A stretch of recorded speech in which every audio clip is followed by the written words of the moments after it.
O aparelho psíquico, na verdade, é uma internalização de uma lei, né, que interdita a livre expressão dos nossos impulsos, ou seja, que os impulsos se satisfaçam imediatamente, né, e que passa a mediar isso pela linguagem, né, já que nós somos seres falantes. Então a gente internaliza, né, a lei que funda a cultura, né, segundo alguns antropólogos mostraram que a lei da interdição, um deles foi Lévi-Strauss, Claude Lévi-Strauss, um antropólogo francês, ele mostrou que a lei da interdição do incesto e do assassinato foram as leis fundantes da cultura, e que nenhuma cultura libera o incesto e o assassinato. É lógico que o incesto é entendido de forma diferente nas variadas culturas, tá? Então mas há sempre uma limitação no acesso à parceria sexual, né? Você não pode tomar qualquer uma como mulher e vice-versa, e a mulher não pode tomar qualquer um como homem, né? Enfim, e mesmo dentre né, os chamados homossexuais, né? Por exemplo, um homossexual homem não pode namorar o próprio pai, e assim sucessivamente. Então, todas as culturas existentes, né, independente se é aqui no Brasil, né, e eu estou falando do Brasil como um todo, incluindo o Alto Xingu, né, porque essas pesquisas foram feitas em culturas indígenas, que mostraram que lá também vigora uma lei de troca das alianças, né, ou seja, não é qualquer aliança que é permitida, há sempre figuras que são proibidas. Então essa é a ideia da interdição do incesto, né, que funda a cultura e, de certa forma, permite a troca, né, entre clãs, entre tribos, entre hordas, né, no início, e a gente está falando aí do primórdio do laço social, tá? Então, a gente precisa internalizar, digamos, essas proibições, né, essas leis, esses artefatos da cultura para entrar no laço social, né? Isso se dá via linguagem. Então, foi basicamente isso que a gente viu, né, até agora. O Freud leu isso no Complexo de Édipo, que é um mito grego que fala justamente da proibição do incesto e do assassinato, né? E isso, né, a gente está vendo assim de modo genérico, né? Então o aparelho psíquico que a gente viu lá no modelo do iceberg, unindo a primeira e a segunda tópica, né, que são sistemas consciente, pré-consciente e inconsciente. Isso, supereu e eu, isso diz respeito ao modelo da neurose, ou seja, das pessoas que entram, né, efetivamente no laço social. Né? Isso nem sempre acontece. Então, há pessoas que têm uma outra relação com a lei. Né? Digamos assim que o neurótico, como vocês estão vendo aí no slide, aí como a gente viu também, ao falar sobre o aparelho psíquico, o neurótico é aquele que recalca, né? O que predomina, né, enquanto mecanismo, digamos assim, de funcionamento psíquico é o recalque. Né? E o recalque a gente já viu que é um mecanismo de defesa do eu, né, que visa retirar da consciência conteúdos que lhes são dolorosos, tá? Traumáticos, né? Freud falava de trauma, né? Então, disso, ou seja, do que está no isso, né, a consciência não quer nada saber. Né? Então, o recalque é esse mecanismo que mantém conteúdos que são dolorosos a consciência no inconsciente. A questão é que o recalque, como a gente já viu, é um mecanismo de defesa do eu sempre fadado ao fracasso, porque esses conteúdos acabam emergindo a consciência, e eles emergem de forma disfarçada, nunca é diretamente, porque é um trabalho aí da linguagem, né? Então, a satisfação desses impulsos é sempre mediada pela linguagem, e o que a gente vê são esses conteúdos, o que a gente vê efetivamente na clínica, são esses conteúdos emergirem a partir das chamadas manifestações do inconsciente, que são os sonhos, os sintomas neuróticos, dentre eles, os que a gente viu no filme Freud Além da Alma, que é a conversão histérica. A conversão histérica é um sintoma neurótico, né? Então a gente vê como que um conflito psíquico pode afetar o corpo, né? E alterar o funcionamento físico sem necessariamente ter uma causa física, pelo menos conhecida, né? Então se presume que a causa das conversões histéricas é psíquica, né? E outras manifestações do inconsciente que a gente já viu, que são os atos falhos, né? Quando a gente troca, né, nomes de lugares, de pessoas, enfim, troca uma palavra pela outra. Quando você pretende dizer uma coisa e diz outra, né? Esse outro, né, presume-se que seja um conteúdo, né, recalcado inconsciente.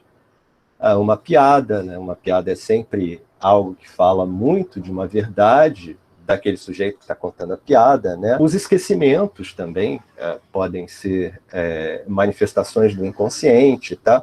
E por aí vai, tá? Os esquecimentos, eles têm uma causa orgânica. Eu estou falando dos esquecimentos que não são orgânicos, tá? Os esquecimentos que têm uma causa psíquica, que são seletivos. Então, tá? Esquecimentos seletivos, você, por exemplo, está no... Vamos usar um exemplo bem banal. Você está numa festa, né? Lembra de tudo daquela festa, absolutamente tudo, né? Então você estava orientado no tempo, espaço, com relação a si mesmo e tal, só que você não lembra que uma determinada pessoa que, não à toa, você ou detesta ou ama, né? E você apaga essa pessoa dessa festa, né? Então, o que quer dizer esse esquecimento, né? Um esquecimento seletivo, né? Num contexto de lembrança, de memória, né? Então, esse pode ser um esquecimento sintomático, e por aí vai, né? Então, o que eu estou querendo dizer, assim, de forma bem resumida, é que o que a gente viu do aparelho psíquico, ele vale para a estrutura neurótica, né? Então, a gente teria 3 estruturas clínicas, ou, se vocês quiserem e preferirem, né, estruturas da personalidade, né? Na psicologia se usa muito esse termo personalidade. Na psicanálise, não, mas na psicologia, sim. Né? Então, são estruturas clínicas que falam de uma escolha da neurose, como Freud nomeava, né? E Jacques Lacan, um outro psicanalista, falava de uma insondável decisão do ser, né? Ou seja, é uma espécie de escolha por um modo de enodamento psíquico, né? Enfim, o próprio Jacques Lacan fala que o nosso psiquismo ele é constituído por um nó, né? E esse nó, cada um constrói, né, ao seu próprio sabor, né? E a gente teria, então, 3 tipos de nós, né, ou 3 tipos de estruturas, né, de personalidade básicas. A primeira é a neurose, né, na qual predomina o mecanismo do recalque, né, ou recalcamento, são sinônimos. A gente tem a psicose, né, na qual predomina a foraclusão ou a rejeição, e a gente tem a perversão, né, na qual predomina aquilo que se chama de renegação, desmentido ou recusa. Tá? Isso aqui não é muito simples, então eu queria trabalhar trazendo alguns exemplos, né? Um eu já dei na aula passada, me referindo ao livro do Dostoiévski, tá? Crime e Castigo. Eu vou citar como exemplos assim crimes. Então vamos pegar exemplos de crimes, né, que são cometidos na neurose, na psicose e na perversão. E como que cada crime fala de uma relação singular do criminoso com a lei, né? Por exemplo, nesse livro Dostoiévski, Crime e Castigo,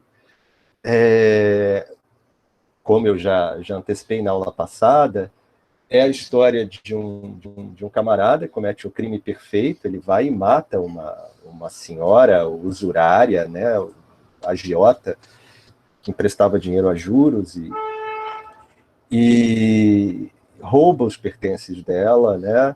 Guarda esses pertences, ele esconde tão bem que a polícia não consegue achá-los. Ele, no entanto, sucumbe à culpa, porque ele não consegue lidar com a culpa de ter transgredido essa lei, né? Essa lei que ele internalizou. Então, no caso, como a gente está vendo aqui no slide, né, o recalque é um mecanismo de internalização, né? Então, essa lei existe no inconsciente, né? Diferente da psicose, que rejeita a lei. Quer dizer, o psicótico ele desconhece essa lei, né? E o perverso, por sua vez, ele desmente essa lei. Reparem que na perversão há uma ambiguidade no seguinte sentido: o indivíduo, ao mesmo tempo em que conhece a lei, a recusa, ou a desmente, ou a renega, no sentido de transgredi-la, né? Então, no crime e castigo, né, é um camarada que comete um crime hediondo, né, ele comete um assassinato, ele mata uma pessoa vulnerável, ele rouba os pertences, né, ele esconde esses pertences, ele consegue se desvencilhar de qualquer investigação policial, ou seja, ele ia sair imune, né, ileso, ele não ia ser pego nunca ou não tão cedo, tá? No entanto, ele sucumbe diante do peso da culpa, né? Então, a culpa faz com que ele se apresente de livre e espontânea vontade à delegacia de polícia, e lá nessa delegacia de polícia ele então confessa, né, o assassinato, e há todo aquele momento, né, da confissão, né, da assunção da culpa, arrependimento e perdão, né? Por isso é que o Freud dizia que o Dostoiévski não era muito bom escritor, né? Segundo o Freud, tá? Eu acho que mas enfim, para o Freud, Dostoiévski não era muito bom escritor porque ele sempre incorria nessa questão cristã, né, da culpa, arrependimento, perdão e etc e tal. Pois bem, no caso do crime na psicose, e aí eu tenho aqui um livrinho que se chama Eu, Pierre Rivière, que degolei minha mãe, minha irmã e meu irmão. É um livro do Michel Foucault, tá? Michel Foucault escreve esse livro baseado num caso real que aconteceu na França, né? Não me lembro em que cidade, mas enfim, aconteceu na França. Um camarada que em determinada ocasião, num acesso né, num impulso, então a gente está sempre falando de impulsos que tendem a se satisfazer e de movimentos de controle desses impulsos, né, enfim, que são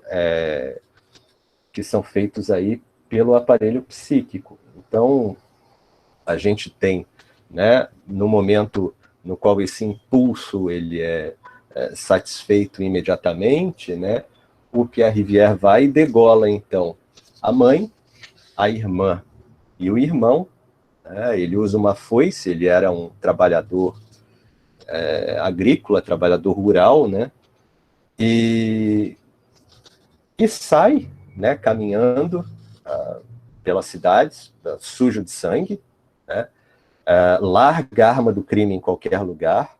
Então, repare, ele não tem a mínima intenção de disfarçar nada que ele fez, né? Ele simplesmente larga a arma do crime em qualquer lugar e sai caminhando como se nada tivesse acontecido, né? Ou como se ele tivesse cumprido uma tarefa, uma obrigação, né? Algo, sei lá, que ele ouviu de uma voz de comando, né, que o impelia a fazer esse tipo de coisa e que ele não conseguia resistir a essa voz de comando, indício de que o aparelho psíquico dele é deficitário nesse sentido de não se contrapor a esses impulsos, né? Enfim, na psicose, o indivíduo tende a reconhecer essas vozes que ele escuta não de dentro de si mesmo, mas sim de fora, né? Então, é como se o outro estivesse invadindo e é como se ele não tivesse recursos psíquicos para se contrapor a essa invasão e para barrar, né? Enfim, esses comandos que ele recebe do outro, né? Então, muitas vezes a pessoa vai e obedece, né? Que se conhece como obediência automática. A pessoa vai e, no impulso, né? Esse camarada, então, Pierre Rivière, ele é descoberto numa determinada aldeia, preso, obviamente, né? Porque já tinha uma ordem de prisão contra ele. Ele, então, enfim, os alienistas, né, como eram chamados os psiquiatras da época, né, é um crime que acontece no fim do século XIX, se não me falha a memória. Os alienistas, então, percebem que ele não tinha a mínima noção do que tinha feito, né, ele não, enfim, ele não respondia pelos próprios atos, ou pelo menos por esse ato, né, na medida em que ele não estava em plena consciência, né, de si. Então, ele é julgado inimputável, ou seja, ele não pode ser condenado na esfera jurídica, já que ele não tinha consciência do que estava fazendo, né?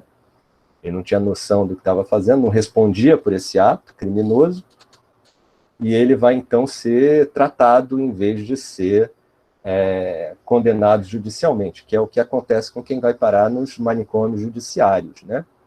Manicômios judiciários são lugares destinados a pessoas que cometem crimes, e geralmente crimes hediondos, e que não respondem por si, por desconhecer justamente, né, a lei na relação que tem com a não internalização dessa lei, né, já que houve a rejeição, como vocês podem ver, é um indivíduo que rejeita, né, então, de certa forma, ele está fora do laço social, né?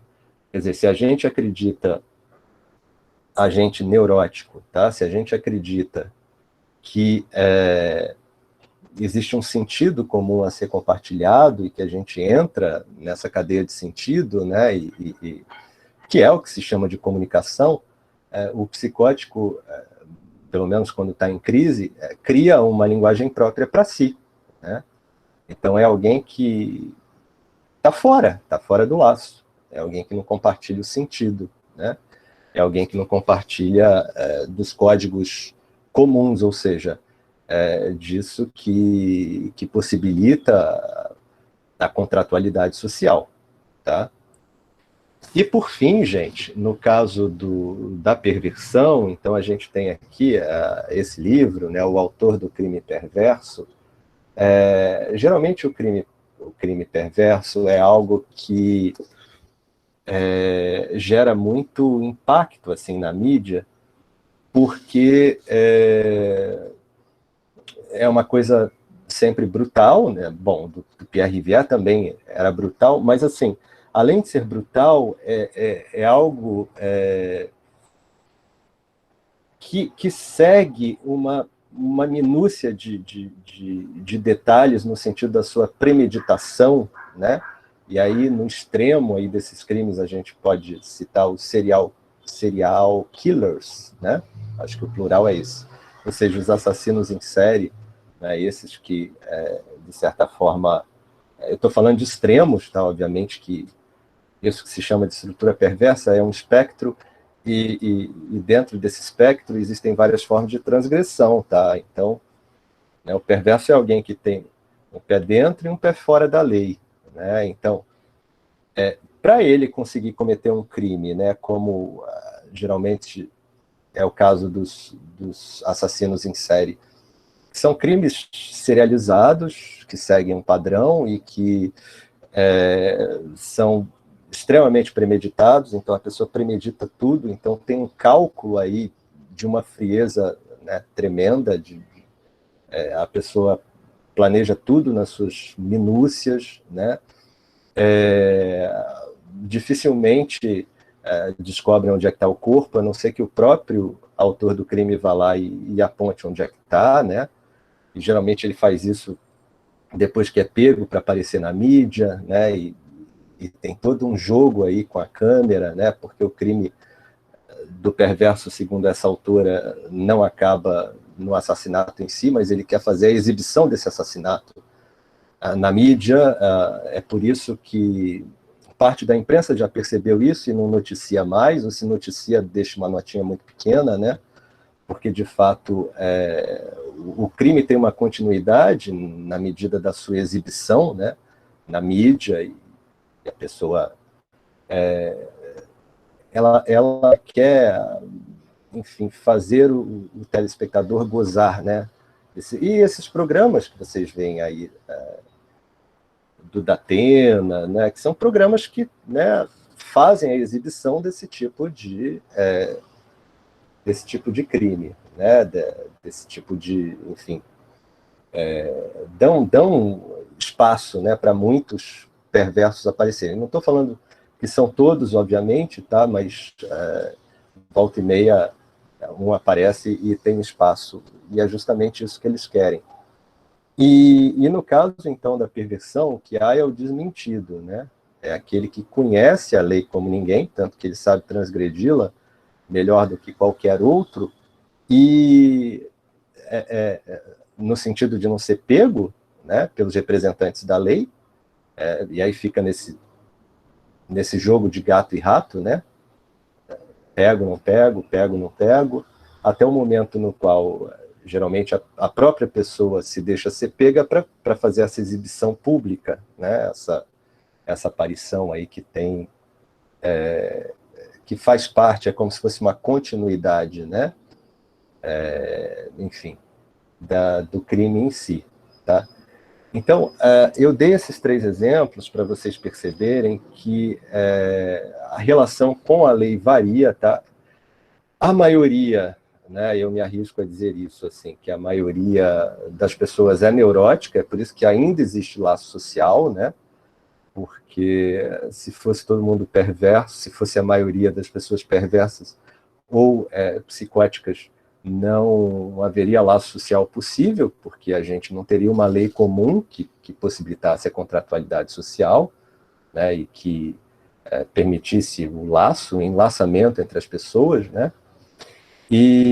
Mas nem todas as pessoas, né, se encaixam dentro disso que a gente conhece como neurose, e há também, então, aí casos de psicose e de perversão, tá? Porque o mecanismo é esse, é de desmentir, né? É o gozo que o camarada tem com a transgressão. A satisfação desses sujeitos está na própria transgressão. E para você transgredir, pelo menos sem ser pego, você precisa conhecer a lei como ninguém, né? Então é aquele que conhece para transgredir, né? Diferente o psicótico, né? Quando eu falo assim, o psicótico, claro que o psicótico ele tem momentos de estabilização e momentos de desestabilização. Eu estou falando durante as crises, né? Durante as crises, os indivíduos, né, desconhecem a lei, e tem surtos, e tem, né? Entram no espectro da mania, e, enfim, se aceleram com relação a, né? Então desconhecem, né? E agem conforme seu próprio ímpeto, né? A maior parte dos psicóticos não comete crimes, né, gente? Pelo amor de Deus, né? Mas, assim, eu citei esse exemplo porque é um exemplo que deixa claro qual é a relação do indivíduo com a lei, né? E a relação do psicótico com a lei costuma ser uma relação de desconhecimento. Agora, se ele vai criar uma linguagem própria para si, né, se ele vai se estabilizar, achando que vai se tornar em algum momento a mulher de Deus, né, como no caso que o Freud analisou do Schroeder, né, se ele vai escrever gentileza nas pilastras da cidade ali do Rio de Janeiro, né, como fazia o profeta Gentileza, se ele vai construir artefatos, o manto da apresentação, como Arthur Bispo do Rosário para que ele possa se apresentar dignamente a Deus quando houver esse encontro, né, que ele acreditava que ia acontecer, aí isso é sempre da ordem da singularidade, porque o psicótico, como ele está de fora do laço social, ele tem que inventar, né, para si um modo de amarração, que não é esse do aparelho psíquico que a gente viu, da neurose, né, mas cada um tem um desafio aí de criar para si, de inventar, né, e aí a gente está falando de criação, o seu próprio modo de enodamento psíquico, né, de forma que ele consiga transitar no laço social minimamente, né? Porque a grande questão, né, da psicose, que eu tentei mostrar aqui com essa noção de foraclusão ou de rejeição, é que o psicótico ele padece de uma precariedade simbólica, né? Então ele precisa, precariedade simbólica, eu estou falando em termos de aparelho psíquico. Então ele precisa, no caso, obter uma prótese, uma espécie de prótese do simbólico, né? E aí cada um vai fazer isso de forma singular, né? De forma única, como eu já citei, Profeta Gentileza, Arthur Bispo do Rosário, Estamira, que é um filme muito bom, que vocês podem assistir, né? Enfim, Schreber, cada um vai construir para si um tipo de amarração aí, de modo, uma prótese do simbólico, né, que permita a inserção mínima na contratualidade social. Esse é o grande desafio da clínica das psicoses, né? Então é nesse sentido de uma compensação, né, dessa precariedade simbólica que vai fazer, que é a condição para que ele adquira a contratualidade social, né? Me perguntaram se a histeria ainda existia, né? E aí eu falei já para vocês que a histeria não existe mais, né?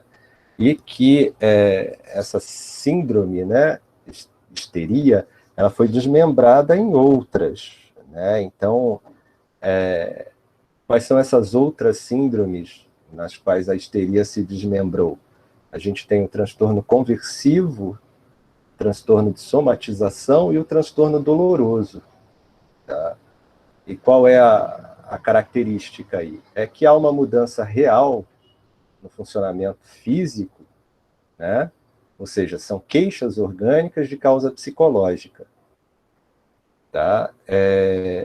Se a gente pegar no filme o que aparece é a conversão, ou seja, o que acontece no filme é o transtorno conversivo, né? Que é esse aqui, né, onde o conflito psíquico ele é convertido para o corpo e se manifesta por sintomas físicos que afetam o funcionamento motor voluntário ou sensorial. Então, são chamados sintomas pseudoneurológicos, né, que são paralisias, alterações na marcha, cegueira, tontura, perda da sensibilidade, etc. Tá? Então, geralmente começa entre o final da infância e início da idade adulta. No caso do filme, isso bate. Vocês lembram que a Cecily era uma jovem mulher, né? Se não me engano, na faixa de 18, 20 anos, por aí. Os sintomas surgem geralmente em situações de estresse extremo, duram algumas semanas, ou seja, a duração é transitória, é temporária. É 2 vezes mais comum em mulheres que em homens. Isso foi um dos... Não foi o único, tá, gente? Mas foi um dos critérios que fez com que o termo histeria caísse em desuso, né? Fosse anacrônico, fosse tornado anacrônico. Porque acomete homens, né? E histeron vem de útero, né? Então, aquilo que eu te falei é ótimo. Aquilo que eu vos falei, né? Que eu falei a vocês. A histeria, na época do Freud, as pessoas acreditavam que só acometiam mulheres, né? Não era verdade. Então, são raros, isso também é importante dizer, acometem no máximo 5 em cada 1000 pessoas. É raro, mas existe, e muitas vezes os sintomas são né, aliás, na maior parte dos casos, né, os sintomas são muito mais sutis do que os que aparecem no filme Freud Além da Alma. Tá? No filme Freud Além da Alma, a gente está falando de uma sociedade muito reprimida, na qual as mulheres, praticamente sem voz, tinham que adoecer de uma forma contundente, né, como a que a gente viu no filme, para serem minimamente ouvidas, né, em algum sentido, assim, ou pelo menos para terem um espaço de tratamento em algumas instituições, né. É bem diferente da realidade que a gente vive hoje em dia, né. Então, esses sintomas, eles continuam existindo, mas de forma cada vez mais sutil. Então, requer cada vez mais uma sutileza clínica na sua detecção, ok? E as principais características da conversão, que aparecem todas elas no filme, aí para unir com a pergunta que o Wellington fez, né? Então a gente tem que os sintomas histéricos, eles têm uma gênese, uma origem psíquica, né? Diferente dos sintomas clínicos, que tem uma gênese orgânica, e é preciso que se exclua, né, qualquer causa orgânica para que se faça um diagnóstico de conversão histérica, tá? Nunca é a primeira hipótese, gente. É preciso que se exclua que as manifestações sintomáticas venham em decorrência de algum fator orgânico, né? Então, a conversão histérica, ela é algo que acontece necessariamente, né, na ausência de lesão orgânica, que é a segunda característica, a ausência de lesão orgânica. Então, se tem lesão orgânica, não é conversão histérica. São autoexcludentes, tá? Conversão histérica, isso que aparece no filme, isso que a gente está falando aqui, de um conflito psíquico que converte para o corpo, né, e que causa alterações físicas, funcionamento físico, né, em órgãos do aparelho psicomotor, sensorial e etc., necessariamente acontece na ausência de lesão orgânica. Então, é um primeiro fator. Tá? Quer dizer, aqui eu coloquei como segundo, mas eu estou falando, não há conversão histérica e lesão orgânica ao mesmo tempo. Tá? Então, é um fenômeno transitório e vivenciado muitas vezes com indiferença pela pessoa acometida. Vocês lembram que no filme a Cecily, né, ela, diante da cegueira, ela era muito indiferente, né? Então, assim,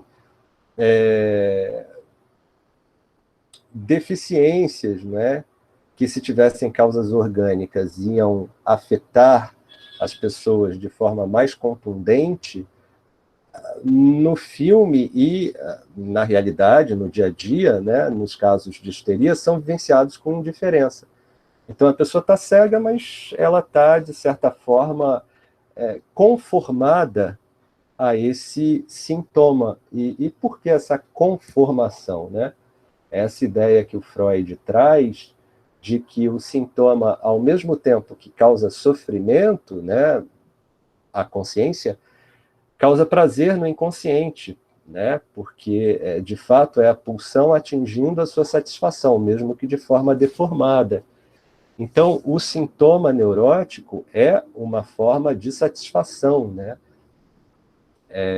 Se usa em clínica, já ouvi várias vezes, o termo ganho secundário, né? Mas aí, no caso, é um ganho primário, a gente está falando de um ganho primário. A pessoa ganha alguma coisa primariamente no sentido de uma satisfação pulsional, que vem atrelado a um sofrimento também, né? Então, a pessoa se queixa desse sofrimento, né? Mas ela não abre mão dele, do sintoma, facilmente, tá? Porque há essa aderência aí, enfim, em função de que o sintoma também é causa de satisfação, tá? Por mais paradoxal que isso possa parecer. Então, Charcot chegava a falar, né? Charcot, ele era francês, ele falava da la belle indifférence des hystériques, ou seja, a bela indiferença das histéricas, né? Chamava de bela indiferença, né? Aqui, uma terceira característica, né, os sintomas corporais não seguem as leis biológicas, anatômicas ou fisiológicas, porque afetam um corpo que é pulsional, é um corpo da pulsão. É esse corpo que é construído no enlace com outro, dada a nossa prematuridade. Isso que eu já, né, falei nas aulas passadas. Isso aqui é o corpo pulsional, é a erotização da boca, né, por esse outro que nos nutre. Né? Então, a gente está falando de um corpo que não se reduz ao corpo biológico. Tanto que os sintomas corporais não seguem as leis biológicas, eles são anárquicos com relação às leis biológicas. Né? Um exemplo assim, bem básico que todo autor dá, que está em qualquer livro, é a parestesia de luva, né? Que é um fenômeno anatomicamente impossível, mas que acontece na histeria. Então, a conversão histérica, ela segue, ela se localiza numa anatomia que é do corpo pulsional, né? Que é desse corpo que foi erotizado por zonas erógenas, né? Pelo grande outro, que é essa alteridade fundamental que nos constitui enquanto sujeitos, tá? Então é basicamente isso, assim. Claro, se não há lesão orgânica, não há correlação entre os sintomas corporais e leis biológicas, né, gente? Essa relação entre mente e corpo é um campo de pesquisas aí filosóficas bem extenso, tá? Então, assim, tem pessoas que acreditam no dualismo, tem pessoas que acreditam no monismo. Então, cada um, e existem várias formas de dualismo, várias formas de monismo, né? Existem dualistas que pensam que corpo e mente não interagem, existem aqueles que acreditam que interagem. Então, assim, isso é extremamente amplo, tá? Não é algo resolvido, eu só queria deixar claro aqui que é um campo de pesquisas completamente aberto e que a gente não tem nenhuma resposta assim, e muito menos uma teoria de consenso para dizer é assim, ponto final e acabou. Então, cada um escolhe de acordo com aquilo que acredita, de acordo com, né, com seus valores. Né? Isso pode parecer assim, isso pode parecer muito, digamos, um ponto fora da curva, mas eu vou dar um exemplo assim, meu mesmo, pessoal. Né? Eu tinha, né, porque já morreu, mas enfim, o meu pai, ele era gêmeo, então eu tinha um pai e um tio que na adolescência eu confundia, porque eles eram muito iguais, eles eram gêmeos univitelinos, ou seja, eles tinham a mesma carga genética, eles eram, né, idênticos geneticamente e fisicamente até uma certa idade. Claro que depois um engorda mais, outro menos, então eles passam a se diferenciar mais conforme vão envelhecendo. Mas eu te digo, não sei se na adolescência, mas até o final da infância, eu confundia ambos, assim. Quando a gente se encontrava, eles estavam de lado, de costas, enfim, não dava para perceber bem, eu chegava a confundir. E, enfim, ambos já faleceram, mas pessoas que tinham a mesma carga genética e personalidades diferentes, quer dizer, um teve câncer, o outro não. Então, assim, o câncer é genético? Meu pai teve linfoma, morreu de linfoma, meu tio não, morreu de outra coisa. Então, assim, linfoma não Hodgkins, né, que ele teve. Então, isso me conduziu à psicologia. Eu falei, bom, né?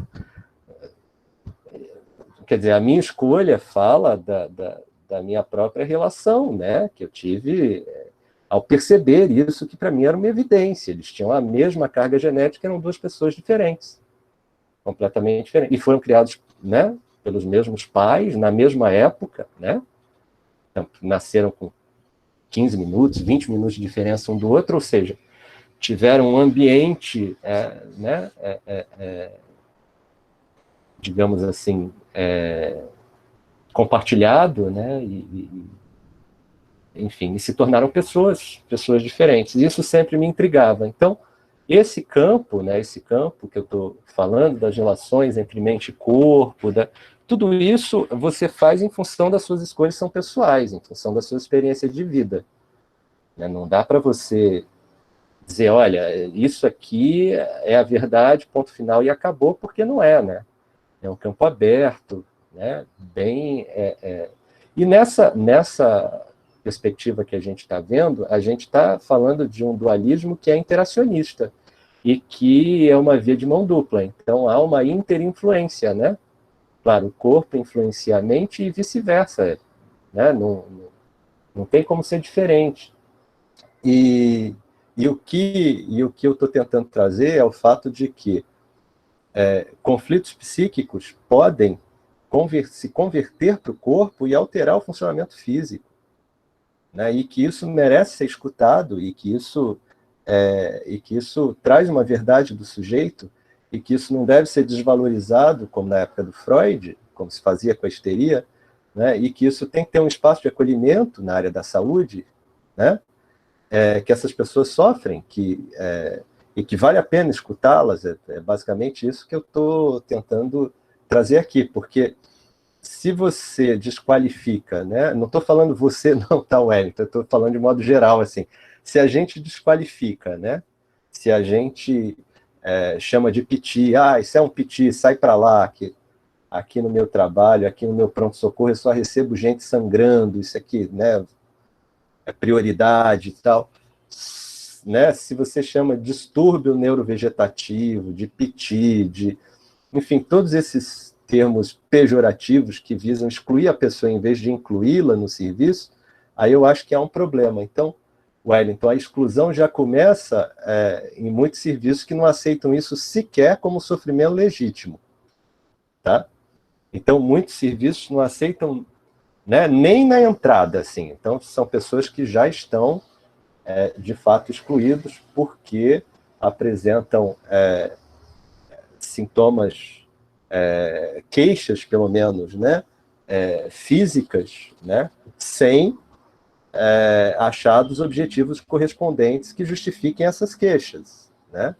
Isso é a histeria. O que o Freud percebeu é que a histeria era isso, né? Pessoas que se queixavam de dores, né? De alterações do corpo e que apresentavam alterações do corpo, efetivamente, né? E que essas alterações não tinham uma justificativa orgânica. Poxa, o Freud era neurologista de ponta naquela época, entendeu? Trabalhava com um dos maiores neurologistas da época, o Meinert, né, um neuropsiquiatra, enfim. E descobriu vários reflexos, enfim, o cara teve um nome aí registrado para a posteridade também, e ele percebeu que, olha, esse sofrimento merece uma escuta, merece um acolhimento, merece né? Merece uma acolhida, né? Porque senão o lugar dessas pessoas vai continuar sendo o lugar da exclusão. Eu vejo como complementos, entendeu? Assim, o remédio, a psicoterapia e o trabalho de reinserção social, eles têm que ser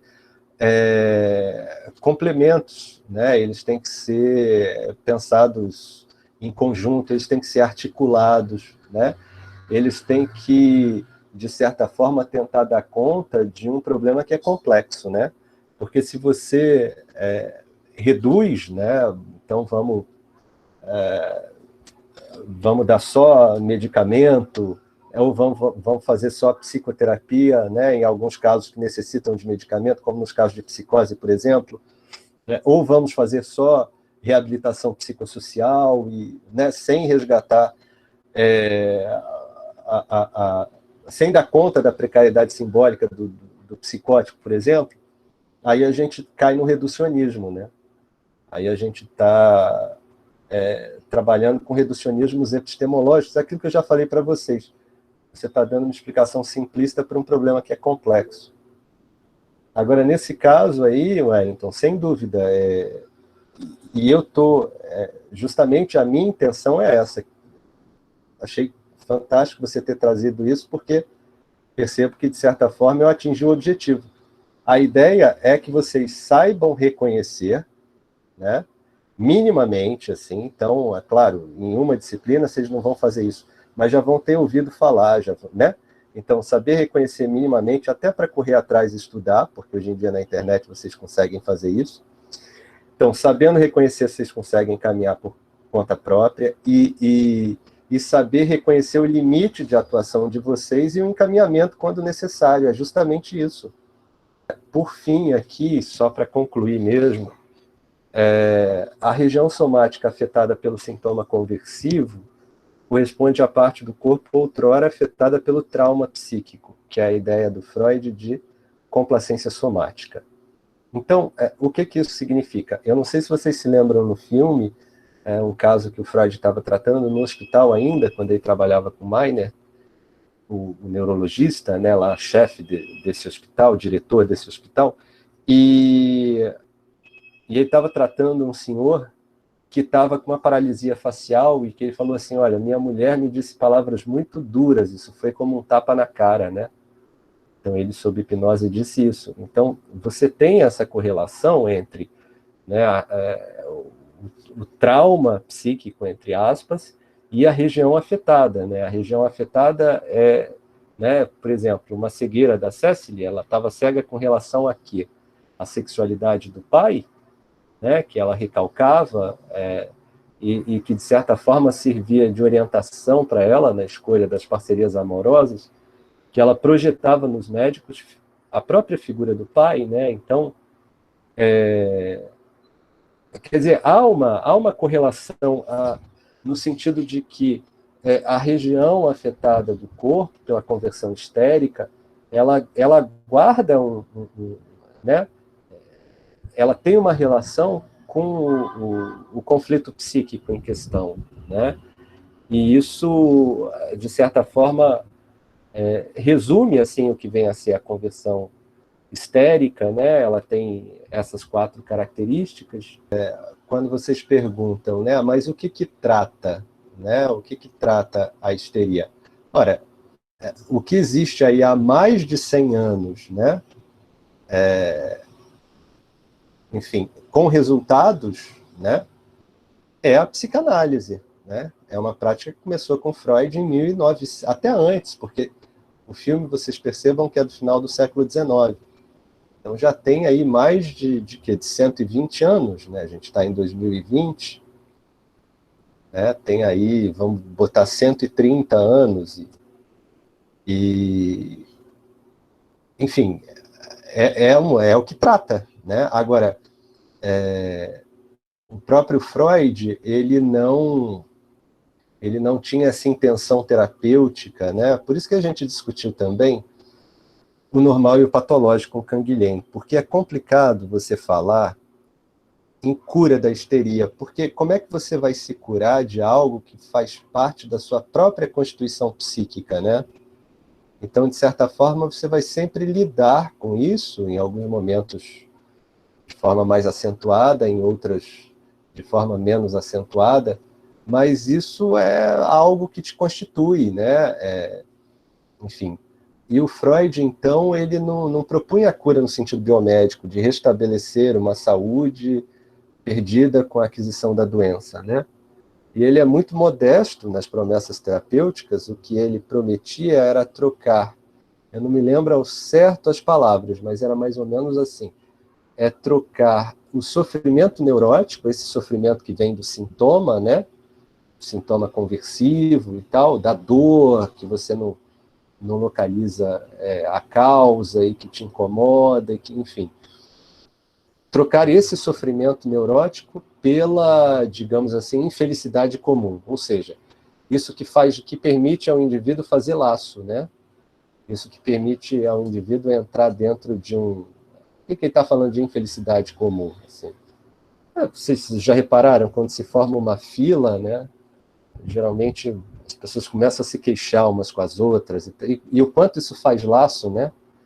De repente, começa uma reclamação, a outra, ou seja, uma certa infelicidade que é ali compartilhada e que encontra um certo acolhimento, uma certa escuta, né, nessas situações, padaria, em banco, e é isso que, de certa forma, constitui a contratualidade social, né? Então, Freud, ele prometia a troca de sofrimento neurótico por essa, né, não é que o indivíduo ia ser feliz né, ia, né, encontrar o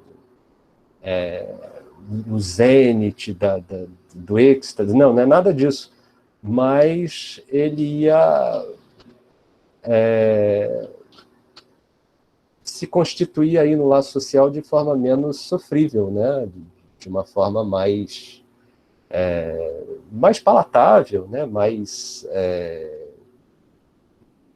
enfim, mais saudável, então, digamos assim. Né? Depende da escolha ética que você faça, né? Se você fizer uma escolha ética por tamponar o sintoma, que é você medicar o sintoma, você consegue, de certa forma, fazer com que a pessoa leve uma vida relativamente normal. O problema é você... eu acho que a questão é perguntar se esse normal é o saudável. Acho que a pergunta está aí, né? Mas, sem dúvida alguma, aliás, se você pensar em termos de população brasileira, que são pessoas que não têm acesso mesmo à saúde, é tudo difícil e tal, a maioria da população, pelo menos, o que acaba acontecendo é isso, né? É uma população medicalizada, né? Então, é tudo tamponado, como você falou, né? O remédio dá uma pancada química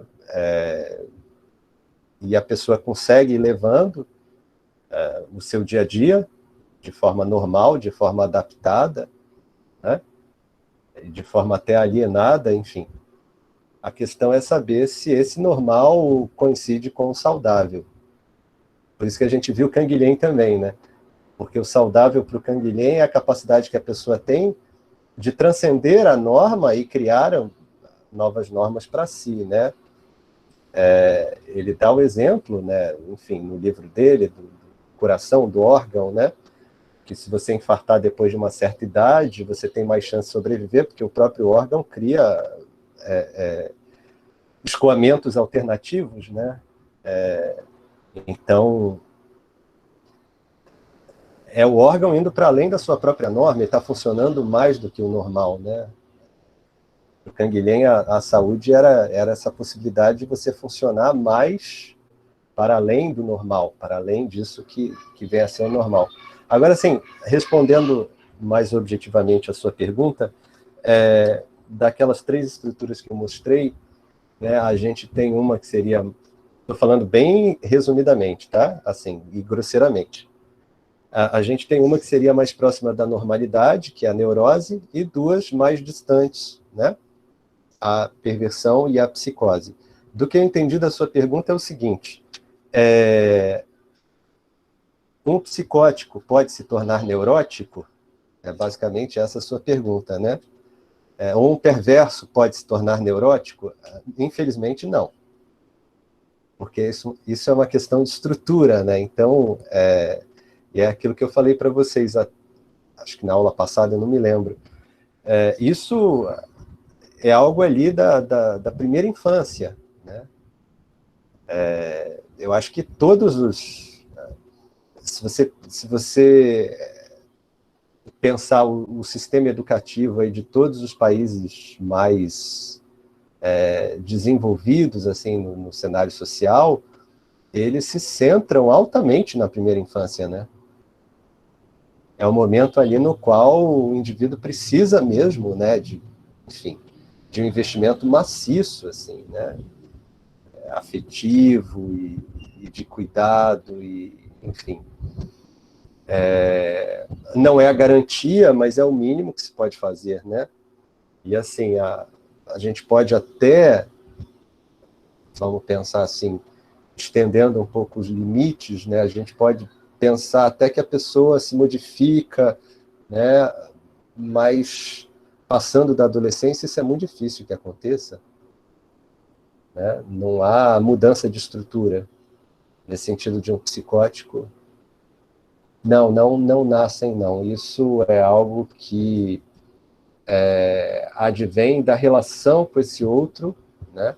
E da internalização da lei que vai fazer com que o indivíduo entre ou não no laço social. Mas é algo que se dá nessa relação, tá? Não nasce. Para mim, você não nasce... Né?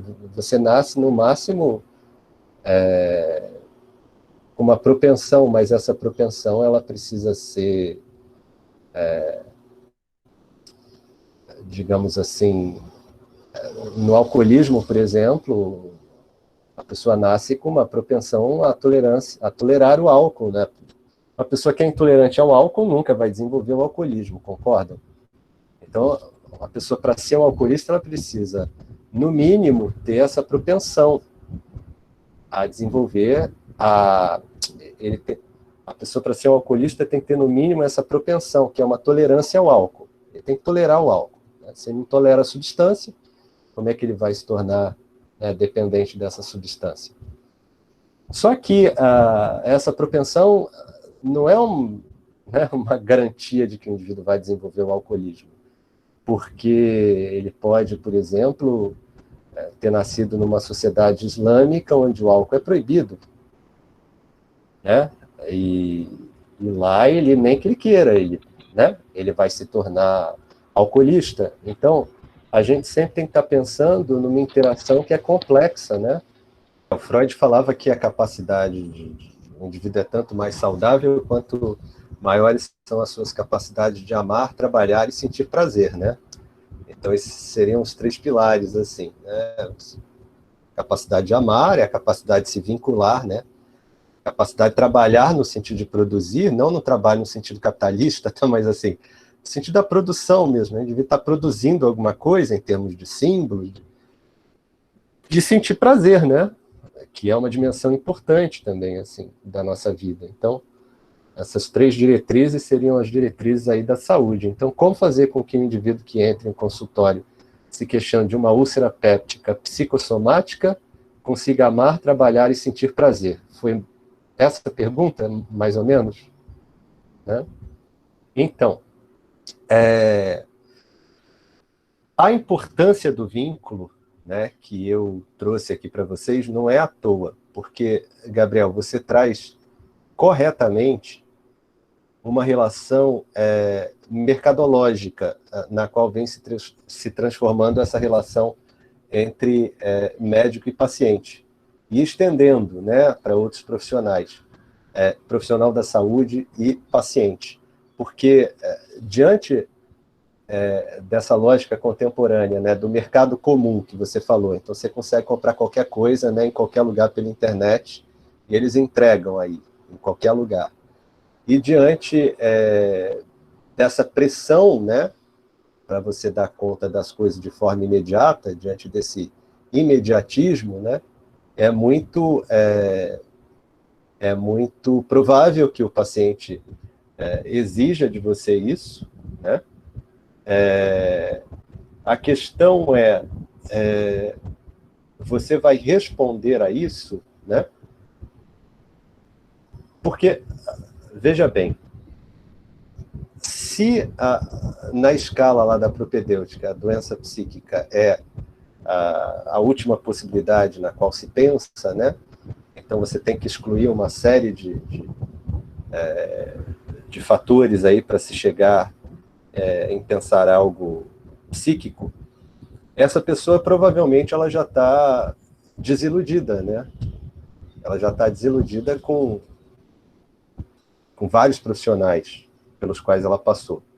E geralmente, né, quando o paciente é poliqueixoso, ele chega também falando mal desses tratamentos, né, anteriores e tal, e colocando nas suas costas um peso que, na verdade, não é seu, né? Então, ele vai tentar transferir para você esse peso, né, falando, olha, eu passei por 300 profissionais, 300 eu estou brincando, tá? Estou exagerando aqui. Mas eu passei por um sem número de profissionais, nenhum resolveu o meu problema. Mas agora eu estou aqui, né, e eu tenho certeza que você vai resolver, né? Olha, se ele passou por tantos profissionais e nenhum resolveu, qual é a probabilidade de você resolver o problema daquela pessoa? Seguindo os mesmos métodos que já foram empregados anteriormente. Né? Então, assim, é preciso que se mude a metodologia para que se vislumbre alguma possibilidade de tratamento. E geralmente é assim que as pessoas vão parar na psicanálise, quando estão desiludidas e quando precisam mudar metodologias porque não aguentam mais. E aí elas praticamente não têm escolhas, né? Elas vão lá e têm que se submeter a um processo que é mais... que não é imediatista e que é demorado e que, enfim, não dá, ao menos as garantias que a pessoa está exigindo, né? E isso... Mas para que isso seja possível, é preciso a criação de um vínculo.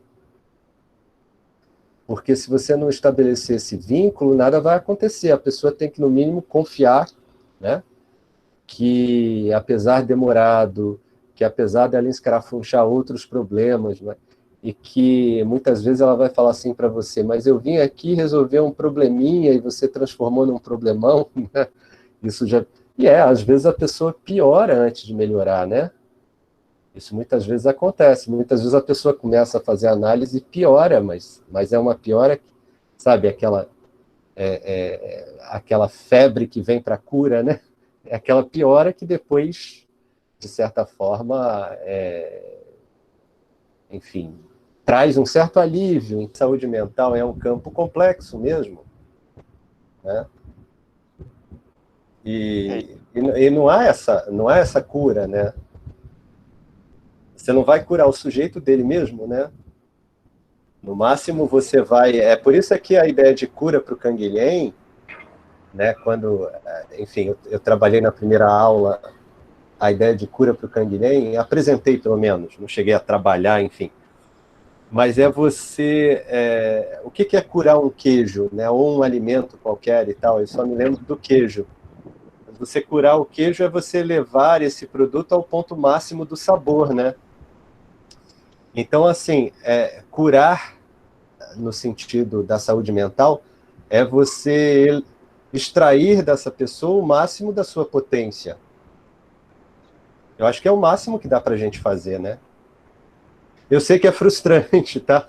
Mas enfim, é o campo aí que eu escolhi e que é gratificante também, porque qualquer pequena conquista do paciente passa a ser um grande resultado, né?